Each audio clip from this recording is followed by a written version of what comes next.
So, இப்போ ஒரு ஜாதகத்தில வந்து பங்கு சந்தையில இன்வெஸ்ட் பண்ணலாமா? இல்ல ஒரு லேண்ட்ல இன்வெஸ்ட் பண்ணலாமா? அப்படின்னு சொல்லி ஒவ்வொரு முறையும் வந்து நம்ம ஒரு இன்வெஸ்ட்மென்ட்டுக்காகவும், இல்ல ஒரு திருமணத்துக்காகவும் நம்ம வந்து பார்த்தீங்கன்னா, ஒரு ஜோதிடர போய் அணுகுறோம்.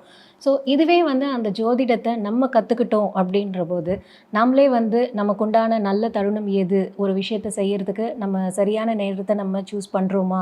அப்படிங்கிறத நாமளே வந்து தெரிஞ்சுக்க முடியும்.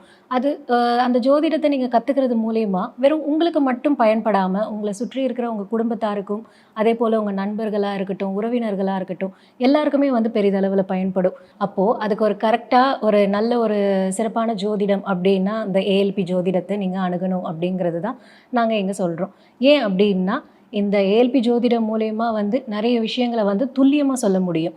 இது போன்ற துல்லியமான பலன்கள நீங்களும் தெரிஞ்சுக்கணும் அப்டின்னா, கட்டாயம் ஏஎல்பி ஜோதிடம் படிங்க.